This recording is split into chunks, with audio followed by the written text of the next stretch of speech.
May I come in, sir? Yes. Please come. Just Good sit afternoon, down. sir. Good afternoon, Good sir. afternoon. Good afternoon. Thank you. Yes, sir. Why you are interested to join civil services? Sir, civil services will give me diverse opportunities to work in several fields like education, health, and administrative works. So I want to contribute to the society in that way. Okay. Why you have adopted geography as a optional? So when I started choosing the optional, then I found geography to be quite technical. The physical aspect of geography contains quite technical explanations and theories. That's why I liked that part. So I opted for geography. What's the relevance of geography in administrative service?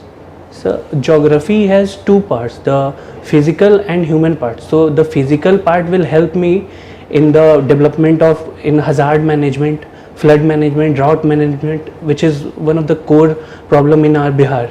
And the second part, the human aspect of geography, that will help me in literacy rate, MMR, the maternal mortality rate, fertility rate, and the human aspect of the Bihar. Okay.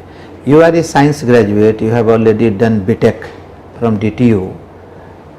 Why you are not giving your contribution in technical field? Sir, the study which I have done in DTU, that will help me in the. How can it help? Sir, not Give one, three reasons. so the direct impact will be in the field of power, so power sector, renewable energy and all, electricity, and indirectly what I have learned during engineering like teamwork, leadership, rational approach, logical reasoning, that will help me in the administration. Okay. Actually, what's the use of science for better administration? Sir, with the evolving technology, nowadays the science has taken the field of administration also, like in geotagging, like mobile and several apps. Even our government is using Jan Dhan and Aadhaar and mobile trinity. So in PDS system also technology is there, in disaster management there is technology. Almost in every aspect we have technology. How can you check corruption with the use of the technologies? So corruption can be checked by technology using like we can use CCTV cameras. Even we can give grievance redressal mechanism through mobile phones, where the person who is suffering, he can directly reach to the higher body and can complain regarding the corruption which he is facing. And similarly, there is a case where in PDS we have geotagged the cereals, the sack of cereals, like the truck has been geotagged, Yeah. that where it is going and is it reaching the centers or not where it is needed to be. So in that aspect we can use technology. It is also useful to check the crimes. Yes sir, definitely. Sir, in technology using How can we use? Sir, in crimes similarly the CCTV cameras installed at several junctions can help in tracking the crime, and also there are several other applications where we can frame a corrupt people, a criminal through tracking his location. What's your job preference? Sir, first is my Bihar Administrative Service, then Bihar Police Service, then Financial Service. Why not police services in the first choice?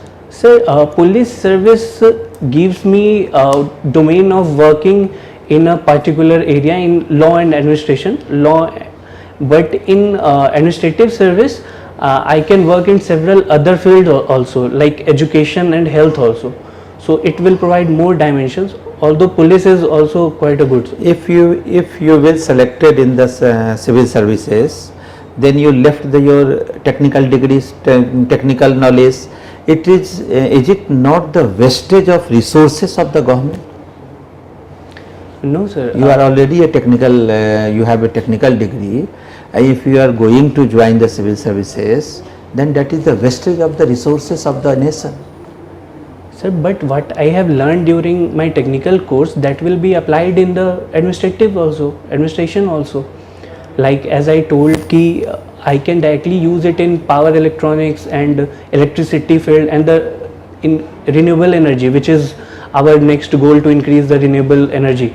And next the other dimensions which I explored in during my college studies, the teamwork, leadership, rational approach, the logical reasoning areas. Thank you, Mr. Sudama Prasad. आपने अपने engineering की degree का इस्तेमाल करेंगे जाकर के renewable energy वगैरह वगैरह। आपको मालूम है कि एक एसडीएम का जो जुरिडिक्शन होता है क्या क्या होता है, क्या जुरिडिक्शन उसका? सर एक एसडीएम क्या क्या अपने क्षेत्र में काम करा सकता है, कुछ आइडिया है? सर वो एक सब डिवीज़न के हेड रहेंगे, तो उनके अंदर जितने भी बीडीओज आएंगे, हेल्थ ऑफिसर्स आएंगे, एजुकेशन टीचर्स, सारे उनके अंडर रहेंगे। तो वो इन सब क्षेत्रों में काम देख सकते हैं कैसा चल रहा है और इसमें इम्प्रूवमेंट के लिए काम करवा सकते चार हैं। काम बता दीजिए हमको एसडीएम का, मूल काम, चार मुख्य काम क्या है? सर पहला लॉ एंड ऑर्डर देखना, वहाँ पे जो ज़मीन के केसेस आए। अगला बताइए।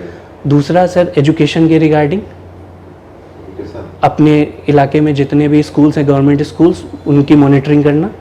अच्छा, तो फिर मतलब डीओ क्या करेंगे, जो डिस्ट्रिक्ट एजुकेशन अफसर होते हैं वो? हाँ, डीओ सर के अंदर डायरेक्टली रहेगा स्कूल्स, बट ये मॉनिटर तो कर सकते हैं एसडीएम। तो स्कूल में भी करेंगे। चलिए आगे बढ़िए। सर इसी तरीके हेल्थ इंस्पेक्शन, जितने भी प्राइमरी हेल्थ सेंटर्स हैं उनके जो इंस्पेक्शन तो अलग बात हो गई, यस वो सर, डायरेक्ट जो कंट्रोल में होता है वो बताइए आप हमको। पीडीएस का कंट्रोल। पीडीएस का कंट्रोल, बहुत अच्छी बात बताई आपने। तो ये क्या होता है पीडीएस में? अभी आज के डेट में क्या क्या मिलता है लोगों को? सर जो हमारा फूड सिक्योरिटी एक्ट के तहत आया था। क्या मिलता है लोगों को? हाँ सर, चावल, दाल और एक कोर्स ग्रेन मिलता है, बार्ली। बार्ली मिलता है पीडीएस में, और ग्रेन मिलता है। अच्छा, एक बात बताइए मिस्टर हरी सर कि आपने इस सिस्टम को देखा है कभी, या सिर्फ मतलब बुक में अपने अध्ययन किया है, कहीं किताबों में पढ़ा है आपने? सर सिस्टम को तो मैंने देखा है, मैं जब मुजफ्फरपुर जाता हूँ तो वो वहाँ। आप देखे हैं कि वहाँ पर मतलब बार्ली मिलता है और ग्रेन मिलता है? नहीं, पीडीएस सेंटर तो नहीं देखा हूँ मैं, नहीं कभी नहीं देखा देखे? नहीं सर। अच्छा, अजय की बताइए, बिहार सरकार की दो ऐसी योजना का नाम बताइए जिससे कारण आपको लगता है कि बिहार में कुछ अच्छा हो रहा है। सर सबसे पहले तो लीकर बैन।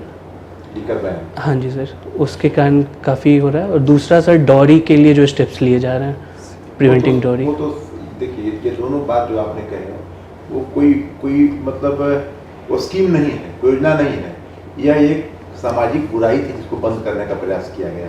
आप हमें कोई दो योजना का नाम बताइए जो सीएम के द्वारा चलाया जा रहा है माननीय मुख्यमंत्री जी के द्वारा। सर एक स्टूडेंट्स स्कॉलरशिप योजना है और एक कन्या उत्थान योजना है। मुख्यमंत्री कन्या उत्थान योजना। जी सर, तो स्कॉलरशिप योजना। मुख्यमंत्री कन्या उत्थान हमारे कुछ दो लाइन में बताइए क्या है ये?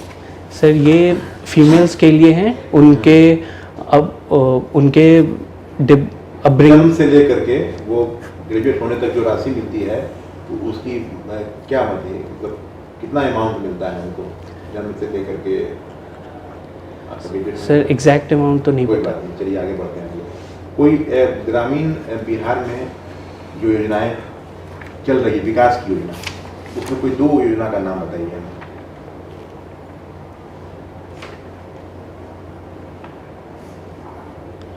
सर बिहार का योजना या जो भारत सरकार का योजना भी जो वहाँ चल रहा बिहार सरकार में आप जा रहे हैं है? जी सर। तो मैं चाह रहा हूँ कि जो बिहार सरकार के द्वारा विलेज के डेवलपमेंट के लिए कोई दो योजना का नाम बताइए जो योजनाएं बिहार में भी चल रही हैं। सर सैनिटेशन फॉर ऑल जो 7 निश्चय के तहत है, और rural roads to all, connecting roads to the rural in area. अच्छा, अभी हाल में जब बजट पेश हुआ केंद्र सरकार का, तो उसमें एक बिहार की बहुत ही अच्छी योजना है, उसको सेंट्रल गवर्नमेंट ने भी कहा है कि हम भी इसको इम्प्लीमेंट करेंगे पूरे भारतवर्ष में। कुछ idea? Sorry sir. Sir thank you sir. हाँ ऋषभ जी, अभी आप बताएं, मैं जानना चाहता हूँ खाली आपसे कि जो वेस्ट एशिया है उसके संदर्भ में भारत की मुख्य चिंता क्या है? At least 3 points. अगर बता सकते हैं वेस्ट एशिया के संदर्भ में जो घटनाएं हो रही है उससे आप अवेयर हैं? Yes sir. तो भारत की एक्चुअल में चिंता क्या है?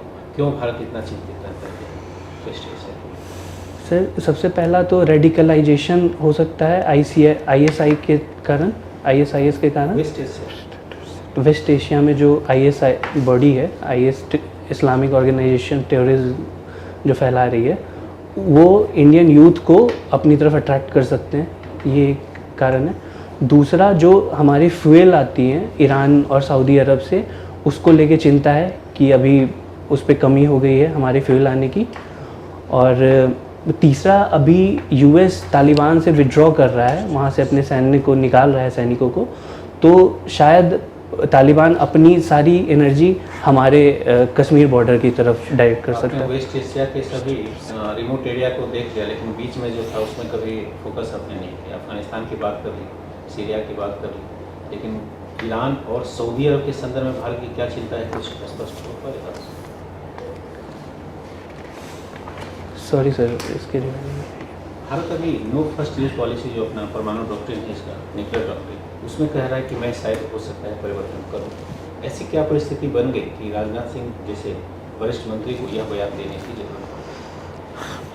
क्या कुछ परिस्थिति है या ये ऐसे ही भारत सरकार दक्षिणपंथी है और ये कुछ करना चाहती है? सर अभी हाल के दिनों में हमारे पड़ोसी मुल्कों में भी न्यूक्लियर एनर्जी आ गई हैं, तो इस कारण हमें इन चीज़ों का डर है कि न्यूक्लियर एनर्जी जो हमारा नो फर्स्ट यूज़ पॉलिसी है, इसका इस्तेमाल करके पड़ोसी मुल्क शायद हम पे पहले अटैक कर दे। तो इंडिया को बाकी सारी चीज़ों को देखते हुए हमें इस डॉक्ट्रिन को चेंज किया जा सकता ये है। तो 1998 से ही पता है कि पाकिस्तान के पास परमाणु हथियार हैं, चूँकि दोनों ने लगभग समान तौर पर ही कर लिया था परमाणु परीक्षण। ये तो बातें पहले से चली रही। रिसेंटली ऐसी कुछ गतिविधियाँ हो या पाकिस्तान ने अपनी कोई स्ट्रेटेजी में चेंजेस लाए हो जिसके आधार पर भारत सरकार कुछ करने की दिशा में आगे बढ़ रही है? आपको कुछ अवेयरनेस है या नहीं है इसकी? सर हाल के दिनों में कश्मीर बॉर्डर पे पुलवामा अटैक हुआ या और भी जो टेररिस्ट एक्टिविटीज़ हैं वो बढ़ गई हैं कश्मीर में, तो इस कारण हमें उन्हें डराने के लिए ऐसा स्टेप लेना पड़ सकता है। चलिए ठीक। अच्छा, इंडो पैसिफिक रीजन में हम देखते हैं कि अमेरिका के साथ भारत आगे बढ़ता है, खास करके चाइना को काउंटर करने के लिए। तो क्या आप बता सकते हैं कि दोनों में यानी अमेरिका और इंडिया के बीच में कुछ डिफरेंसेस भी हैं इंडो पैसिफिक रीजन के अधिकारिता को लेकर? सर अभी हाल में ही US ने अपने ऑफिशियल डॉक्यूमेंट में उसको इंडो पैसिफिक नाम दिया है ताकि इंडिया की प्रमुखता वहाँ पे दिखाई जा सके। और इंडिया का चूँकि तो मैंने कह दिया कि दोनों में बड़े दोस्ती हो गई। जी सर। लेकिन मैंने डिफरेंसेस के बारे में पूछा कि अमेरिका ने कहा कि ये इंडो पैसिफिक रीजन हो जाएगा इंडिया को प्रमुखता दिखाने के लिए। जस्ट मैंने भी बात की, मैंने कहा differences, what is the differences? Sir India का स्ट्रेटजिक वहाँ एडवांटेज है US के ऊपर कि इंडिया के अंडमान के जो कोस्ट हैं वो डायरेक्टली उधर पैसिफिक से लिंक हो जाते हैं, और US के बेसेस हैं डियागो गार्सिया, बाकी बेसेस हैं जो कि वहाँ पे हैं, बट इंडिया का डायरेक्ट वहाँ से काफ़ी, एक तो हमारी दूरी कम है तो हम जल्दी मोबिलाइज़ कर सकते हैं अपने सुरक्षा बलों को, और US को हम पे निर्भर होना पड़ेगा वहाँ के लिए। हमारी वहाँ की कंट्रीज़ से जो पैसिफिक कंट्रीज है उनके साथ हमने ढेर सारी मिलिट्री एक्सरसाइजेज भी अभी की हैं हाल के सालों में, तो उनसे भी हमारी सही दोस्ती बनी हुई है। बिहार एक कृषि प्रधान राज्य है, वहाँ पर बहुत सारे रिसोर्सेज नहीं, वहाँ पर फिर भी लोग कृषि को अपनाना नहीं चाहते। आप वहाँ SDM बनना चाहते हैं, कृषक क्यों नहीं? अगर आप फिर से बनेंगे SDM, जो कि आपने कहा कि मैंने सोशल सर्विस के लिए इसको चुनने का फैसला किया है, एग्रीकल्चर को बढ़ाने के लिए आप कौन सा एक दो कुछ पॉइंट आप बता सकते हैं? बहुत ज़्यादा नहीं, 2 पॉइंट ऐसा कौन सा रहेगा जिसके आधार पर आप बिहार को फिर से कृषि के आधार पर ही उसको बहुत अच्छी स्थिति में ला सकते हैं? सर सबसे पहले तो बिहार में ऑर्गेनिक फार्मिंग पे जो जोर दिया जा रहा है उसको और रफ्तार देने के लिए काम किया जाएगा, क्योंकि हमारी जो सॉइल है वो एलुवियल सॉइल है गंगा के कारण, तो वहाँ उर्वरता बहुत ज़्यादा है, फर्टिलिटी। तो अगर हम वहाँ ऑर्गेनिक फार्मिंग करें और अपनी चीज़ों को इस तरीके से ब्रांड करें तो इनका कॉस्ट वैल्यू ना सिर्फ देश में बल्कि इंटरनेशनल मार्केट में भी काफ़ी ज़्यादा हो जाएगा, तो हमें ज़्यादा वैल्यू मिलेगा सेम क्रॉप के लिए। अच्छा की बताइए, आपको बीच में टोना चाहेंगे? जी सर। अभी हाल में एक खास बीमारी के कारण वहाँ पर सैकड़ों जो छोटे छोटे शिशु थे, नवजात बच्चों की मौत हो गई बिहार में, और उसके लिए एक खास चीज़ को जिम्मेवार ठहराया जा रहा है। क्या क्या मामला था ये?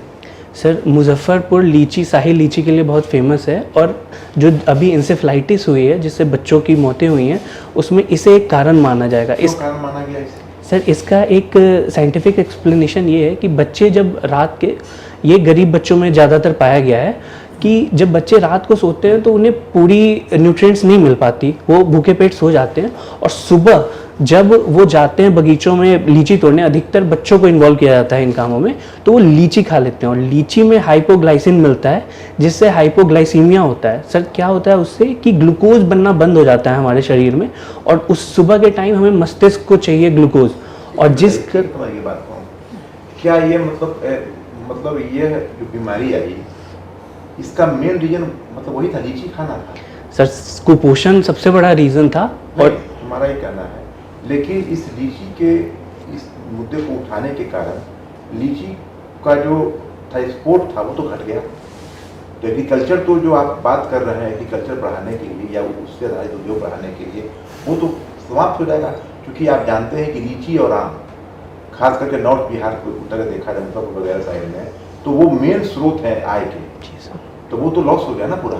सर वो मिस इन्फॉर्मेशन के कारण ऐसा हुआ है। अगर सेब, आप भी तो ये बोल ही रहे हैं कि ये लीची से हो जाता है ऐसा। नहीं सर, अगर बच्चा माल न्यूट्रिशन है, अगर वो रात को खाना नहीं खाए तब ये दिक्कत करेगा। मेरा कहना है कि जब मतलब 200 लोगों का ये हो गया, देहांत हो गया, जी सर, बच्चे मर गए, तो क्या सबने खा लिया था लीची?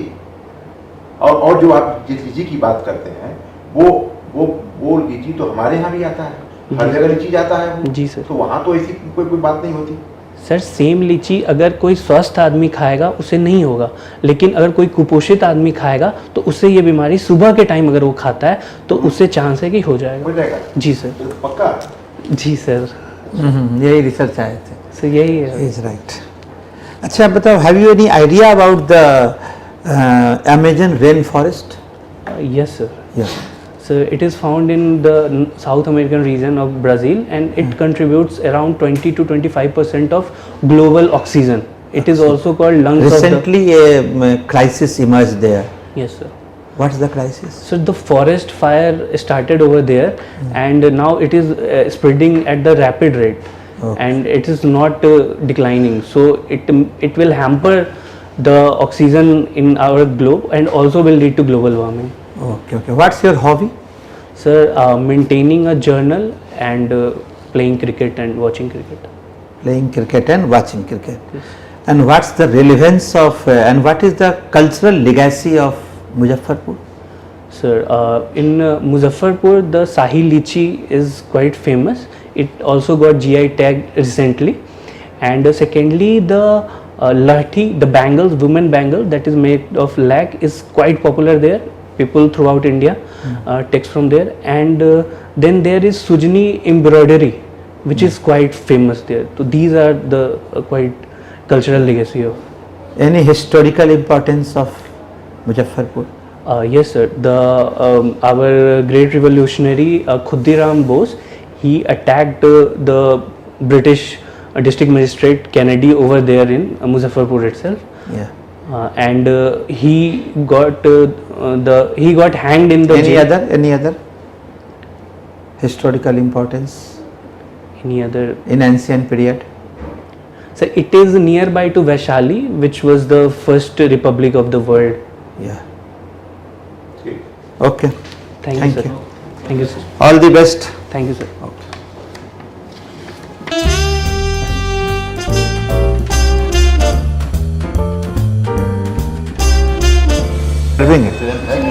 ये निकल जाएगा, और आई कांटेक्ट में देखा देखिए हमने शुरू में ही इसका अच्छा, बहुत बढ़िया है, बहुत अच्छा। आज का सबसे बेस्ट इंटरव्यू आपका रहा है। और जो आपका जो बॉडी लैंग्वेज है, आई कांटेक्ट है, दैट इज मार्वलस, वंडरफुल।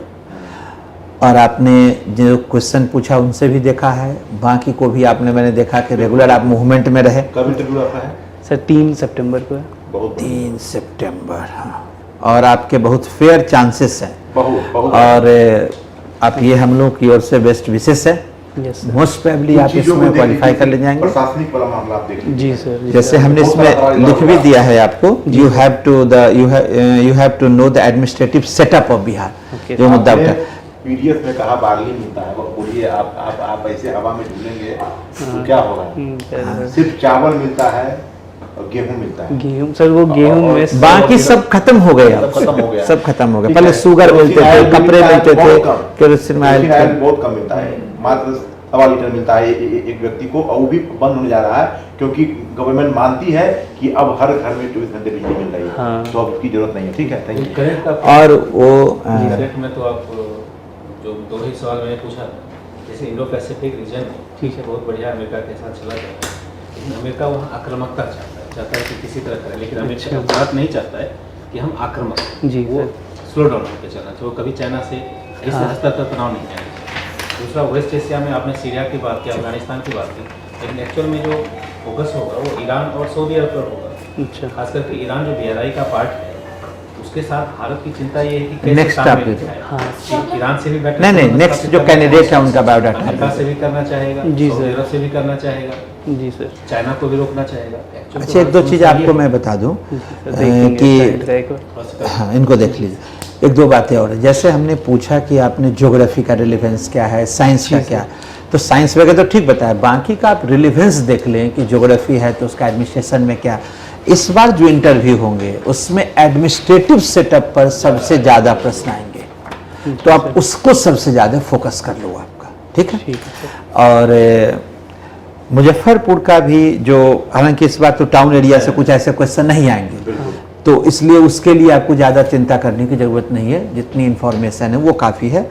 आप एडमिनिस्ट्रेटिव सेटअप पर थोड़ा वर्क कर लो, जी बाकी सर। एक्सीलेंट है। मुजफ्फरपुर आप मेरे होम टाउन से हो, अच्छा। बड़ी खुशी की बात है। चलो, all the best. Thank you sir, thank बहुत यू सर, बढ़िया, बहुत बढ़िया। बहुत थैंक यू बढ़िया। Sir, thank you sir. हम लोग होप करेंगे कि आप फाइनली फिर आए, उसके बाद जब हम लोग पार्टी दें तो आप उस पार्टी में शरीक हो, बिल्कुल, बिल्कुल, बहुत ठीक है। Thank you sir.